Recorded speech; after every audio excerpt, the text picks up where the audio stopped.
Hello and welcome to another episode of Plastic Surgery Unfiltered. I'm your host, Dr. Armando Davila, and I'm joined today with my PA, Kristen Rosati. How are you doing today? I'm good, thanks. It's an exciting day today. Today, we're going to be talking about WD-40 and plastic surgery. Who would have thought? Who would have thought? What a great mixture. Mm-hmm. Maybe. Everything needs a little elbow grease. Well, Kristen, I wanted to invite you on the podcast today to talk about our kind of end of year, kind of review. I'm going to be out of town here in a couple of weeks. And so, we've had a pretty great year on the plastic surgery side. Hopefully you had some fun. I had a great time. A great time? Okay. Yeah. You don't have to lie. You can tell people it was awful. It was a lot of work. A lot of work, yeah. Mm-hmm.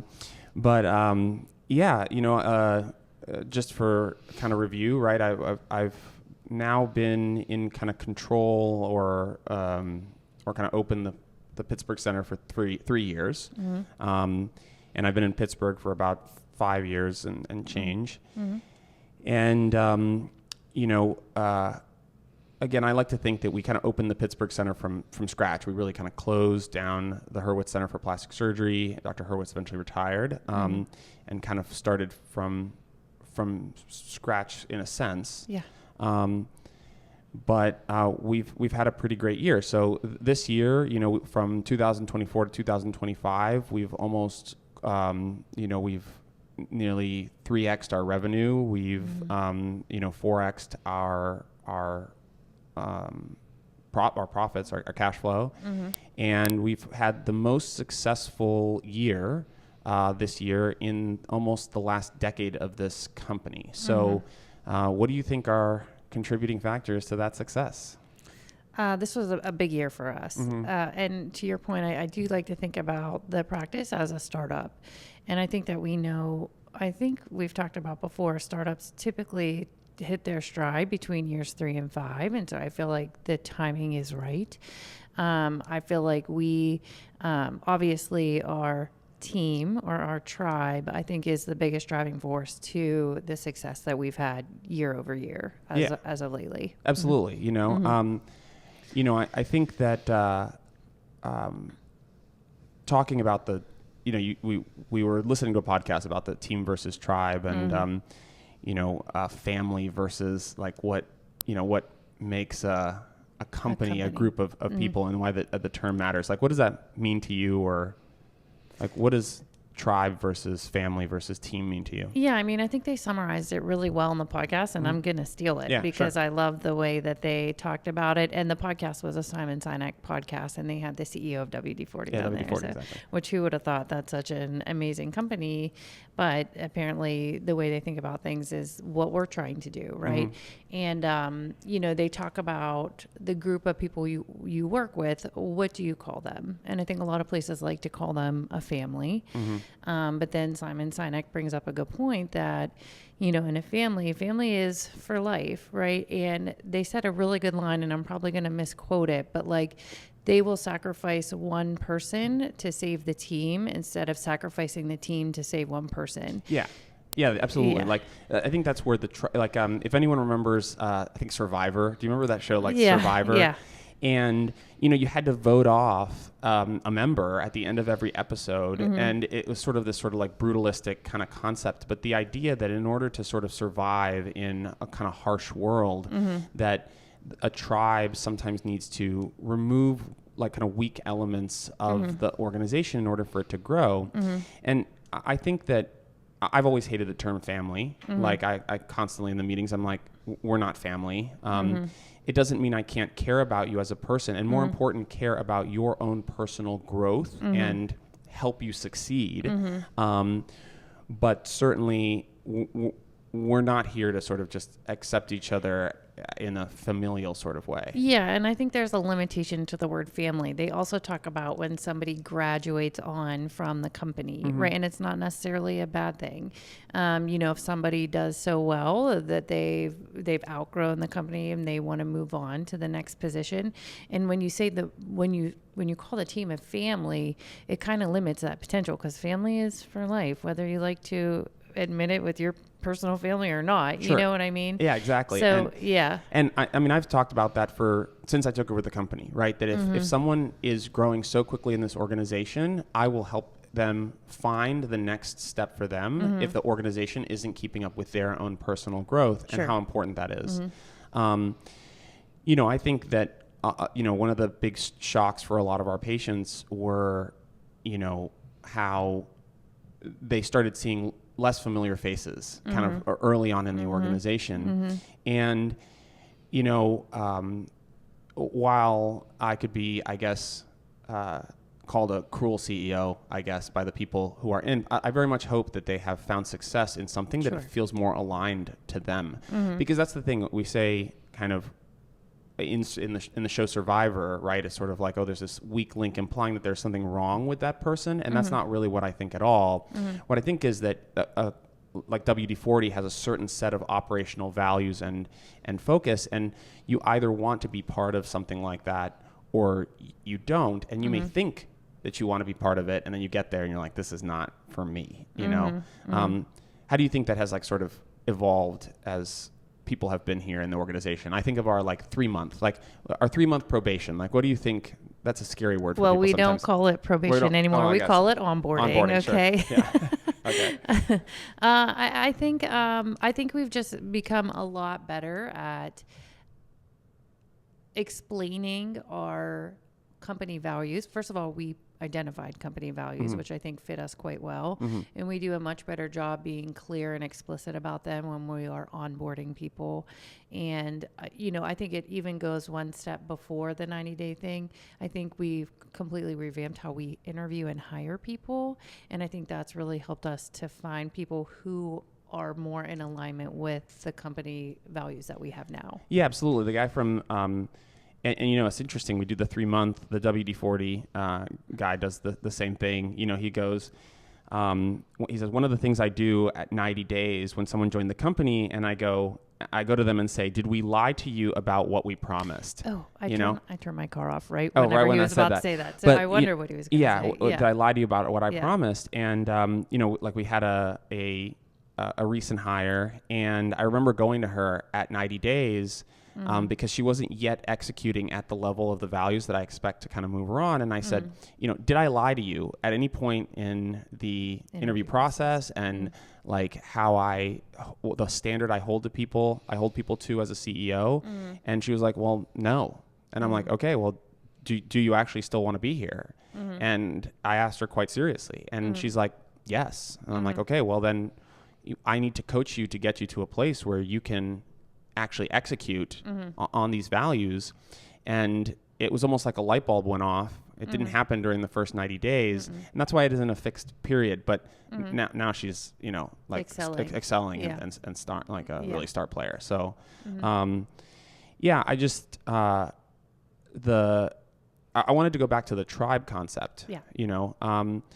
What are things that, again, without naming any names, I want to think of the team as the tribe as a group. Like, what are things that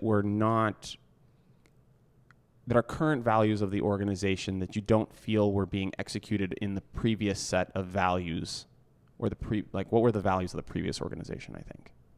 Yeah, I'm not exactly quite sure what the values were previously, but because you weren't here, yeah. I wasn't really here, and I didn't have enough time here. But I can tell you now. I mean, our company values are.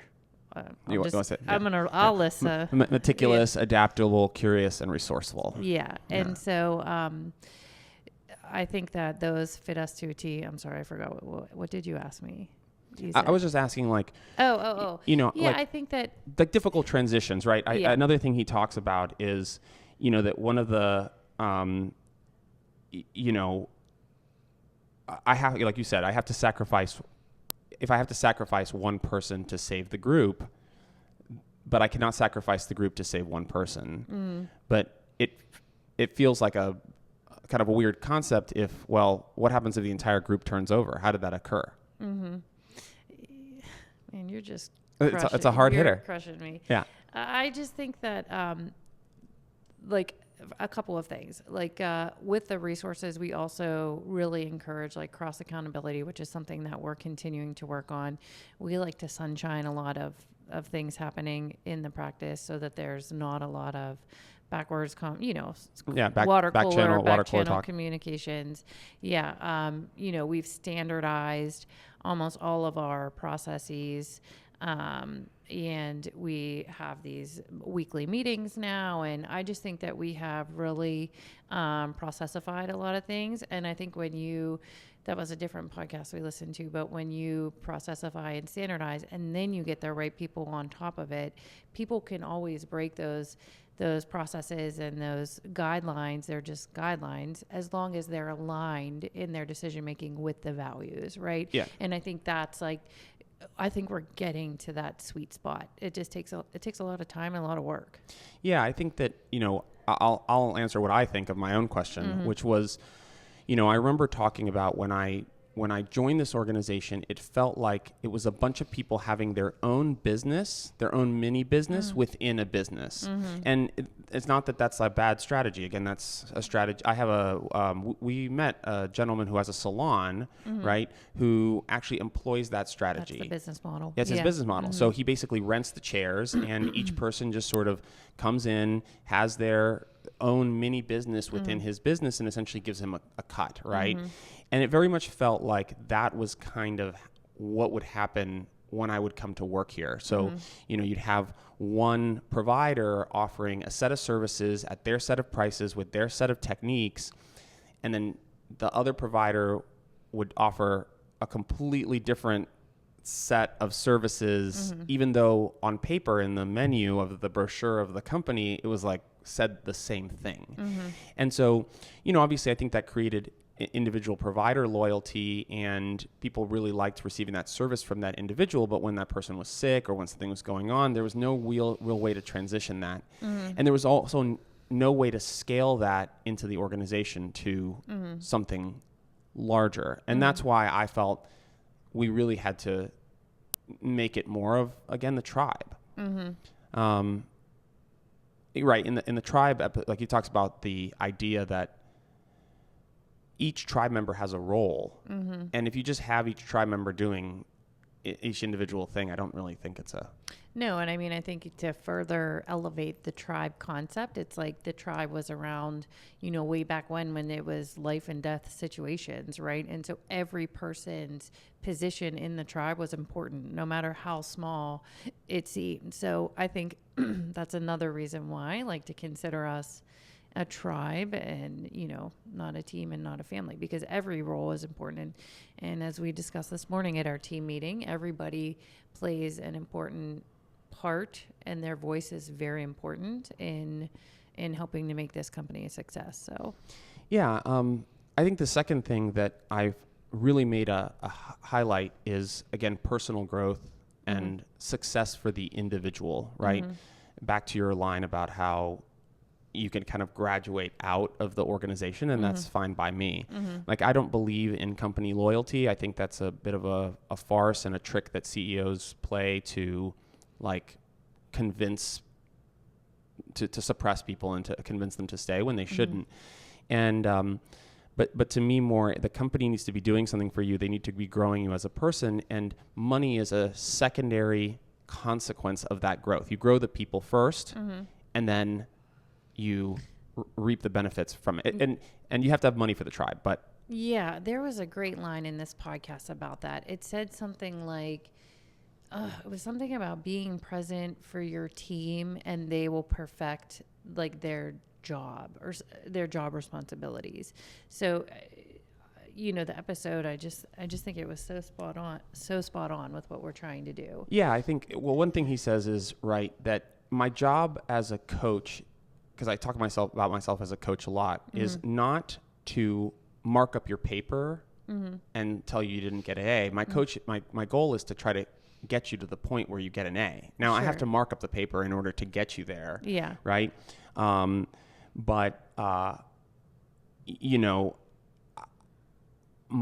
my only goal, right? To step in and be that coach and get you to that best version of yourself. But if you don't want that for yourself, if that's not what you and you can't execute on that, then that's not really what we do here. This is not the place for you. Yeah. Yeah. And the reason I believe in this so much is because, again, it translates directly to the care we deliver. Again, where I see what we do is not plastic surgery. What we do is not Botox. What we do is helping people be the best realized version of themselves, whatever that means for them, whether it be wanting to lose weight or wanting to help with their hormones or wanting to remove loose skin or, wanting to have a fuller cleavage because they've always had small breasts or whatever it is that doesn't let them reach what they feel is their potential, we're here to do, but it has to be in the company as well. Yeah, I agree. I mean, it's something that we've talked about for a very long time. Our patients, our clients it's the same culture we're trying to create with them that we have trying to create with our employees. We will meet you where you are as long as you have done your best and worked your hardest to get to that point, right? And we will continue to grow you and help you after that. Yeah. Did I say that right? That's absolutely right. Yeah, exactly. Like we'll go on this journey with you. And again, like we have this 90 day, 90 days is just some arbitrary number that people have picked. And a lot of CEOs pick that number. 3 months seems like a good one, but the person we're talking about needed a little bit more time, and that was okay. Like I was okay with that. I was like, oh, okay, we're not going to arbitrarily cut off. On the other hand, same thing. We have maybe I'll call her out. She's our social media person, right? Like our marketing coordinator. Our marketing coordinator, multifaceted role, but also our podcast producer, Carly Evans. Carly immediately embodied the culture of the company, immediately embodied the personal growth initiatives that we set out. And I said, okay, you don't need to be on that probation, onboarding. The onboarding period anymore. We fast track our onboarding. Yeah. And so it can be customized, but I think that's a sort of a really important part of it. Okay, let's talk about one more thing that I think has helped us. Helped us transition. I want to talk about future thinking and how companies pivot. Again, without having been here, previously, what is your kind of experience on how we kind of adjust and react to the environments in this company, like the external environments? Yeah, I think you're leading me, but I want to go to off on a little different tangent. But I think, first of all, your vision in taking this, shutting down the previous company and opening up your new one, your vision to make this a company, what do they call it? 100-year company, right? That outlasts you and outlasts me. Absolutely. And the vision that you just had from the get-go to make this kind of like a surgeon agnostic, not a self-employment enterprise. You really wanted to make this something bigger than yourself. That to me is major future thinking, right? Just from the get-go that you had. Now, we're in a tricky situation. The financial climate is uncertain for people, and obviously the political climate is threatening and scary for people. And so there's a lot of uncertainty surrounding our business, I think. And, I think we're trying to think of all kinds of things to kind of pivot and make ourselves still successful. Again, I feel like I'm not saying. No, I get what you're saying. I think that, one of the challenge, again, this goes back to, I was talking to you about in NVIDIA, Jensen Huang, right? And how, he's been CEO of NVIDIA for some time, now he's one of the richest people in the world and has taken NVIDIA's market cap to insane heights, especially with the AI revolution. And I was speaking with you about how his company has pivoted over many years from where he sort of dreamed it up in his basement, like all these tech companies, got into gaming, turned the company around from bankruptcy. Again, I think you mentioned two things. And so the first one is, what is it that we offer people, right? And how, if everyone thinks we offer is plastic surgery, then obviously in a difficult economic climate, you'd probably skip plastic surgery. Sure. But, I don't think that's what we do here. Again, what we do here is offer a really broad suite of things to help people realize versions of their best selves. Yeah. Okay. And like someone posted something, I had my gender, not my gender, my age affirming facelift, and people mocked her because people are so cruel on the internet. But it's like, this person feels young and vibrant and wants to live their life. We're living longer, older lives, and what is wrong with that? Well, I think what you said too, this person feels better, right? Like it's about the feeling. It's not about the lip filler, right? Or the Botox that took away your wrinkles between your eyebrows. It's that you feel the way that you maybe feel on the inside, or you want to feel, it just provides people that feeling that. And I think it's more important than ever, okay? Especially in an uncertain world where things are happening around you and you feel sort of powerless to affect that change. Well, you know what you can affect? Yourself. And what you can be is a driver of your own improvement and your own energy to bring light into your own world, even if there's darkness around you. And you can do that in all sorts of ways and all sorts of growth. But there are places like the Pittsburgh Center that can help you also along that journey when you feel stuck. And we'll continue to do that as long as there's that feeling of hopelessness and darkness. Like we can give people that hope and help people move through those sort of things. So I don't think our core business model changes at all, in this kind of thing. Any thoughts on with that? Or what was your other thing you mentioned? Oh gosh. The first thing we already forgot. Oh, the vision, like about your making this a company to outlast you. Yeah.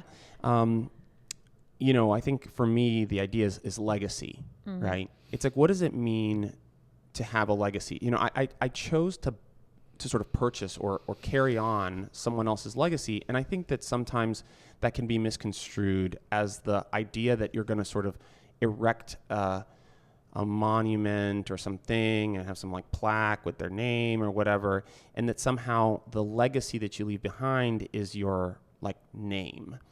And to me, that is not what I believe at all. What I believe is that I build 100-year company that outlives me, or I've said this before, that I hope one day I don't work here and I come back and no one recognizes me and I go, this is the place I used to work, right? Because I have gone on to do this maybe at another company and grow that area, and then this company kind of is tumbling on its own without me needing to be here. And so I really see myself more as a founder than like an ongoing person. But I think that's been a big change for the organization. Absolutely. Yeah. And one that you've had from the get-go, which I think really has impacted how we have carried out pretty much every duty or task that we have redesigned. Yeah. You know what I mean? It's affected everything. What do you think here, let's get personal for a second. So do you feel, let me see here. What was the question again? Did I lie to you about what I promised way back when? It's 3 years now, right? It was almost 3.5. It was 3.5 actually. Yeah. I interviewed probably almost 4 years ago, but no, you didn't lie. I mean, when you sat me down, I remember you kind of weren't exactly sure what was going to happen, right? I do remember that part. And you said you needed someone to help you build something, and you weren't exactly quite sure what it was going to look like or how it was going to take place, like the practical pieces. You had the vision, and you have held true to it. Yeah. Yeah. And I think, and vice versa, I think you joined me on this kind of like, okay, let's see what happens. And you've sort of been on the bus even through all the kind of changes that have occurred. So I really appreciate that. I'm glad that I was honest about it, and I really appreciate you like holding true to that thing. And I think that when one of the things that I sort of realized, especially in acquisitions, and I've never worked in a private equity group. I don't know anything about them, like on a more internal level. But it obviously doesn't seem like the private equity groups go in it with a deep understanding of what the company or the core company culture is.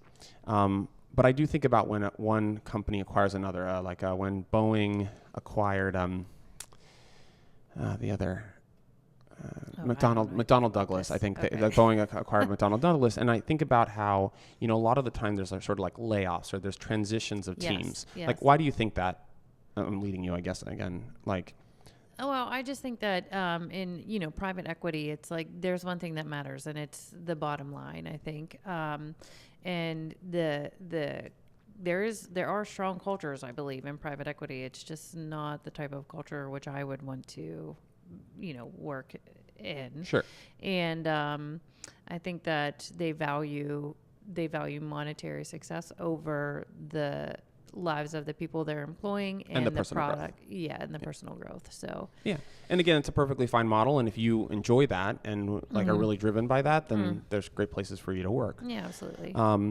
There was a line in the podcast I really like, and it said, people deserve to love where they work, even if they don't like it every day. Oh yeah. And I just think we try to create that type of environment and culture, and the hope is that it translates well to our patients, in the way we're performing our jobs. But, it kind of goes against the culture of private equity, or what I assume to be the culture of private equity institutions. It's challenging, and what we hear. I mean, I think that, I think about my own journey in my own life, and it's crazy how I had a reversal of that when training, right? It's like I liked medicine, I liked science, I liked math, I liked engineering, but I didn't love what I was doing, and how much that was affected really by the organization, the culture, the places that we are at, and the coaches and teachers that we have that teach us stuff. And now how that has completely reversed, right? Now I have many days that I don't like what I have to do, right? Sometimes I have to make really hard decisions. Sometimes I have to be strict with people and stern with people. I have to push them. Some days I have to be here late and be, cleaning up messes and putting out fires. And so there's a lot I don't like, but I can finally say in my life, I love what I do, from start to finish, from running the organization, coaching my employees, helping them be better people, helping my patients be their best selves, and then providing them services that help execute on all of that. And so that's been like a nice part of what I think has led my own personal success. Yeah. So, all right. Well, I think we'll wrap up there. It's been great having you again. We'll have to. I'm gonna one quick fact. Go. 8 out of 10 United States households have a can of WD-40 in their house. I know. Isn't that crazy? I mean, it's like it's a household item. Yeah, and that's a lot of millions of cans. A lot. But I don't ever use it. We have one. See you next time, guys.